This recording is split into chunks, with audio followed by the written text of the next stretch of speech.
नगर खजुरा गांव में धीमा मछुआरा और उसकी पत्नी रमा अपने बेटे बट्टू को लेकर परेशान रहते थे। बट्टू बहुत ही भोला और बुद्धू लड़का था। गांव में सभी उसका मजाक उड़ाते थे। रमा, बट्टू, ये ले मछली और चावल अपने पिताजी को दे आओ। और हाँ, गांव वालों से ज्यादा बात नहीं करना। बट्टू, ठीक है माँ, मैं किसी से बात नहीं करूँगा, सीधे पिताजी को खाना देकर आऊँगा। गांव के रास्ते में पड़ोसी ने बट्टू को रोक लिया। पड़ोसी, क्यों बट्टू, कहाँ जा रहे हो? बट्टू, पिताजी को खाना देने जा रहा हूँ। माँ ने मछली और चावल दिए हैं। पड़ोसी, भाई देखो, तुम मेरे पड़ोसी हो, तुमसे क्या छुपाना। कल रात मेरे सपने में एक जल परी आई थी। वह बोली कि जो कोई भी कल मछली खाएगा वह 1 मिनट के अंदर मर जाएगा। बट्टू, हे भगवान, माँ को आज ही मछली बनानी थी क्या? अब क्या होगा? पड़ोसी, अरे पड़ोसी ही पड़ोसी के काम आता है। ये ले मेरा खाना, ये पिताजी को दे देना। वैसे भी मेरा आज खाने का मन नहीं कर रहा। बट्टू, लेकिन ये खाना, इसका क्या करूँ? पड़ोसी, वो मुझे दे दो, मैं घर जा रहा हूँ। खेत में गड्ढा खोदकर इसे वहीं डाल दूंगा ताकि कोई जानवर या पक्षी इसे न खा ले। बट्टू डगू की सूखी रोटी और सब्जी लेकर अपने पिताजी को दे आता है। घर आने पर माँ को खाना खाते देख जोर से चिल्लाता है, बट्टू, माँ, मछली मत खाओ, मर जाओगी। रमा, ये किसने कह दिया कि मछली खाने से मैं मर जाऊंगी? बट्टू, डगू बता रहा था कि एक जल परी उसके सपने में आई थी और बोली थी कि कल जो मछली खाएगा वो 1 मिनट में मर जाएगा। रमा, हे भगवान, न जाने कब अकाल आएगी इसे। मैं तो पिछले आधे घंटे से खाना खा रही हूँ, मुझे तो कुछ नहीं हुआ। दूसरे दिन बट्टू अपने पिताजी भीमा के साथ मछली पकड़ने नदी पर गया हुआ था। भीमा, बट्टू, मैंने जाल फेंक दी है, तुम इसे अच्छे से पकड़े रहना, मैं थोड़ा हल्का होकर आता हूँ। अगर मछली फंसे तो उसे निकालकर बर्तन में ढक कर रखना। बट्टू, ठीक है पिताजी, आप निश्चिंत होकर जाइए। उधर डगू भी दूसरी नाव पर मछली मार रहा था। बट्टू को अकेला देख बोलता है, डगू, अरे बट्टू, आज अकेले मछली मार रहे हो, क्या बात है? बट्टू, वो पिताजी थोड़ा खेत में गए हैं, बोलकर गए हैं कि जाल को अच्छे से पकड़ कर रखना। डगू, सही बोलकर गए हैं, लेकिन उन्होंने पकड़ रखने को बोला था न, फिर जाल को नाव में क्यों बांध रखी है? बट्टू, वो तो पहले से बांधा हुआ है। डगू, कोई बात नहीं, लगता है भूल गए होंगे। बट्टू जाल को नाव से खोलकर उसे जोर से पकड़े रहता है। तभी एक बड़ी मछली जाल में फंस जाती है। डगू, बट्टू, लगता है तुम्हारे जाल में बड़ी मछली फंसी है। बट्टू, हाँ, पिताजी बहुत खुश होंगे। डगू, हाँ, खुशी की बात है, तभी तो मैंने ताली बजाई तुम्हारे लिए। अरे, लगता है मेरी जाल में भी बड़ी मछली फंसी है। बट्टू, अरे वाह, आज तो बड़े अच्छे दिन हैं। डगू, लेकिन मुझे मछली मिलने पर तुम्हें खुशी नहीं हुई लगता है। तुमने ताली नहीं बजाई, जबकि तुम्हें मछली मिलने पर मैंने ताली बजाई थी। बट्टू, अरे ऐसी बात नहीं है, ये लो, मैंने भी ताली बजा दी। जैसे ही बट्टू ताली बजाता है, जाल उसके हाथों से छूटकर मछली के साथ नदी में बह जाता है। डगू जोर जोर से हंसने लगता है। उधर बट्टू के पिताजी भीमा वहां पहुंचकर देखते हैं कि जाल नदी में मछली सहित बहा जा रहा है और बट्टू ताली बजा रहा है। भीमा, मूर्ख कहीं का, मछली भी गई और जाल भी। जाओ, अब घर जाओ। कुछ दिनों बाद गांव में महायज्ञ हो रहा था। गांव के सभी लोगों को कुछ न कुछ जिम्मेदारी सौंपी गई थी। सरपंच, राजा के आगमन पर फूल की वर्षा बट्टू करेगा। तुम्हारा काम बहुत ही महत्वपूर्ण है। चाहे कुछ भी हो जाए बट्टू, तुम पेड़ पर बने मचान से इधर उधर नहीं जाओगे और न ही फूल किसी और को दोगे। बट्टू, सरपंच चाचा, चाहे जो कुछ भी हो जाए, मैं अपने काम पर ही ध्यान दूंगा। तय समय पर राजा का आगमन होता है, लेकिन रात में खूब बारिश होने से गांव का मुख्य रास्ता दलदली हो जाता है, जिस वजह से राजा का कारवां दूसरे रास्ते से गुजरने का निर्णय लेता है। डगू, बट्टू, मचान से उतर जाओ, राजा दूसरे रास्ते से आएंगे क्योंकि ये मुख्य रास्ता आगे दलदली है। बट्टू, डगू, इस बार मैं मूर्ख नहीं बनने वाला। चाहे जो कुछ भी हो जाए, मैं ये मचान छोड़कर नहीं जाने वाला। डगू, देखो भाई, माना कि हम तुम्हें बार बार बुद्धू बनाते रहे हैं, लेकिन इस बार सच बोल रहे हैं। राजा के मामले में झूठ बोलकर मृत्युदंड लेना है क्या? अगर मचान से नहीं उतरोगे तो वो फूलों की टोकरी हमें दे दो। बट्टू, हा हा हा, हमें मूर्ख समझा है क्या?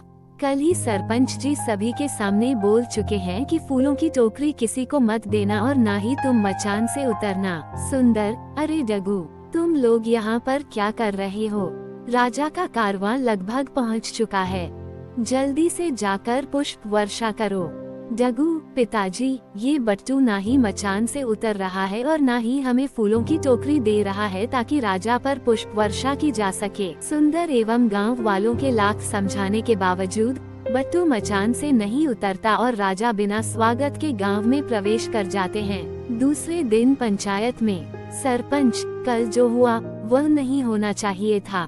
एक लड़के के कारण गांव की सारी इज्जत मिट्टी में मिल गई। डगू जी, सरपंच चाचा, बार बार यही रट लगाए जा रहा था कि सरपंच चाचा ने मुझे यहाँ से हिलने के लिए मना किया है। सरपंच, गांव के सारे लोगों की सुनने के बाद पंचों ने ये निर्णय लिया है कि बट्टू को इस गांव से निकाल दिया जाए ताकि उसकी मूर्खता के कारण आगे और भी जगह हंसाई न हो। बट्टू, सरपंच चाचा, मैं आज तक इस गांव से बाहर नहीं गया हूँ, मैं बाहर जाकर क्या करूँगा? मुझे माफ कर दीजिए, मुझे गांव में रहने दीजिए। बट्टू, उसके पिताजी भीमा और माँ रमा तीनों बहुत गुहार लगाते हैं, लेकिन सरपंच अपना फैसला नहीं बदलता। बट्टू को गांव से बाहर निकाल दिया जाता है। बट्टू रोते रोते कई गांव पार करता हुआ शाम को एक नदी किनारे पहुंचता है। पेड़ की छाया में सो जाता है। जब उसकी नींद टूटती है तो देखता है कि एक बड़ी सी मछली नदी के तट के किनारे आई हुई है और बट्टू बट्टू कहकर उसे पुकार रही है।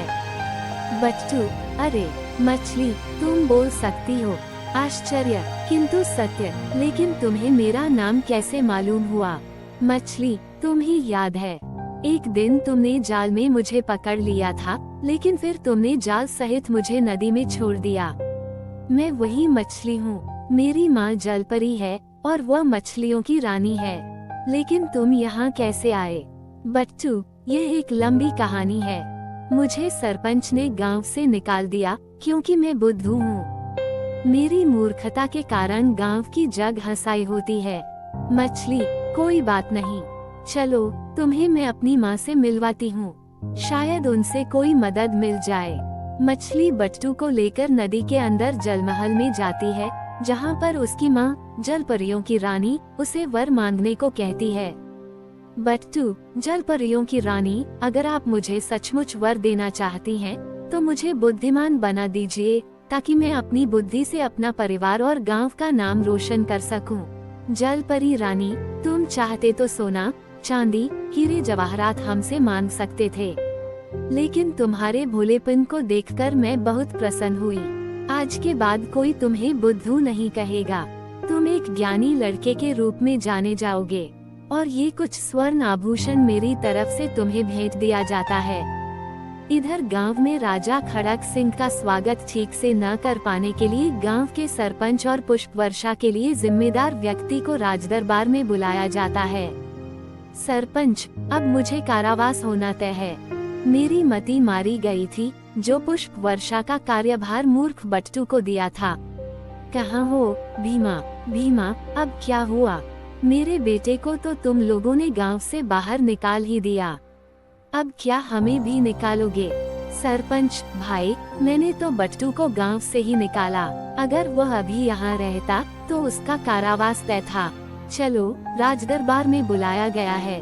राजा, क्यों सरपंच, तुम्हें बताया गया था या नहीं कि मैं वहाँ आ रहा हूँ? सरपंच, महाराज की जय हो, मुझे बताया गया था महाराज, लेकिन इस बीमा मछुआरे के बुद्धू बेटे बट्टू ने सारा काम खराब कर दिया। राजा, तो फिर बट्टू कहाँ है? भीमा, मेरे भोले भाले बेटे को इन्होंने गांव से बाहर कर दिया महाराज। वो भी एक छोटी सी मामूली भूल के लिए। राजा, छोटी सी मामूली भूल। राजा के स्वागत में पुष्प वर्षा न करने को मामूली भूल बता रहा है। राजा, मंत्री जी, इसे तुरंत कारावास में डाल दो। और सरपंच, तुम 1 सप्ताह के भीतर उस उद्दंड लड़के को मेरे सामने लाओ, नहीं तो तुम्हारा भी कारावास तय है। भीमा को कारावास हो जाता है। इधर खूब सारी संपत्ति लेकर दूसरे दिन सुबह सुबह बट्टू अपने गांव पहुंचता है। बट्टू को अपने घर पर देख उसकी माँ रमा बहुत खुश होती है। तभी वहाँ पर सुंदर अपने बेटे डुगू और सरपंच के साथ आ जाता है। सुंदर, देख लीजिए सरपंच साहब, कल जिसे गांव का निकाला मिला था, आज वह फिर अपने घर में आ गया है। बट्टू, देखिए चाचा, आप मेरे पड़ोसी हैं, मेरा समर्थन करना चाहिए। सुंदर, मैं मूर्खों का समर्थन नहीं करता। सरपंच, देखो बट्टू, हमारी तुमसे कोई दुश्मनी नहीं है, लेकिन समाज कानून और नियम से चलते हैं। राजा का अच्छे से स्वागत न कर सकने के कारण आज मुझे राजमहल में बुलाया गया था। बट्टू, क्या? सुंदर, तुम्हारे पिताजी को कारावास हो गया। सरपंच जी को भी 1 सप्ताह का समय दिया गया है तुम्हें पेश करने के लिए, नहीं तो सरपंच जी भी कारागार में डाल दिए जाएंगे। बट्टू, मैं राजमहल जाऊंगा। अगर मेरे चलते स्वागत में कमी रह गई थी तो इसकी सजा मैं ही भुगतूंगा। बट्टू सरपंच के साथ राजमहल पहुंचता है। राजा, बताओ बालक, मेरे स्वागत में पुष्प वर्षा क्यों नहीं की? बट्टू, महाराज की जय हो।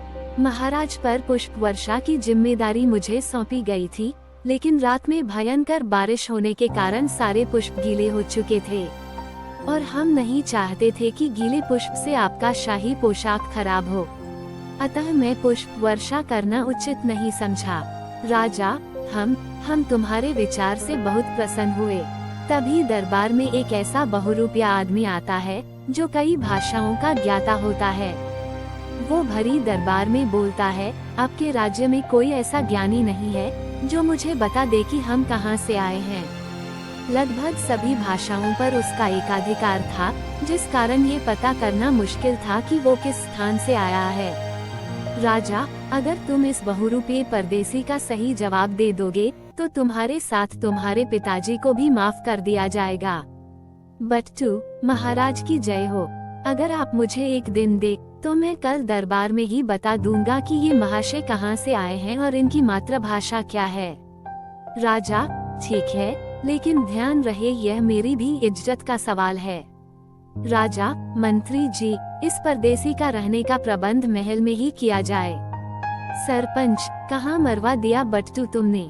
सही कहा गया है कि मूर्ख के संग रहने से हानि ही होती है। कल तो हम दोनों को फांसी लगना तय है।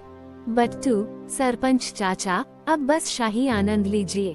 रात में बट्टू उस बहुरूपिये को सोने नहीं देता, रात भर बातों में जगाए रखता है। करीब 3-4 बजे सुबह जब वह बहुरूपिया गहरी नींद में सोया था, तब बट्टू खिड़की से एक बाल्टी पानी उस पर फेंक देता है। गुस्से से वह बड़बड़ाते हुए उठता है और फिर चादर तानकर सो जाता है। दूसरे दिन दरबार में, बहुरूपिया, हाँ महाराज, है कोई आपके राज्य में ऐसा ज्ञानी जो बता सके कि मैं कहाँ से आया हूँ? राजा, बताओ बालक, कुछ पता चला कि यह कहाँ से आया है? बट्टू, महाराज, ये महाशय सुदूर दक्षिण से आए हैं, इनकी मातृभाषा वहीं की है। बहुरूपिया, एकदम सही महाराज। आश्चर्य, 12 राज्यों में मुझे किसी ने नहीं पहचाना, परंतु यह बालक मुझे एक दिन में ही पहचान गया। राजा, ये जानने की प्रबल इच्छा तो मुझे भी है कि तुमने ये कैसे पता लगाया? बट्टू, महाराज, कोई भी व्यक्ति अचानक आए संकट में अपनी मातृभाषा का ही इस्तेमाल करता है। सुबह जब महाशय गहरी नींद में थे, तभी हमने एक बाल्टी पानी उन पर उड़ेल दी और यह अपनी मातृभाषा में गाली देकर सो गए। राजा, वाह, दिल जीत लिया तुमने। आज से तुम मेरे मुख्य सलाहकार नियुक्त किए जाते हो। राजा, मंत्री जी, इनके पिताजी को कारागार से मुक्त किया जाए। इस तरह गांव का मूर्ख बट्टू अपने ज्ञान से गांव का सबसे बड़ा अधिकारी बन अपने गांव का नाम रोशन कर देता है। सारे गांव वाले बट्टू की जय जयकार करने लगते हैं।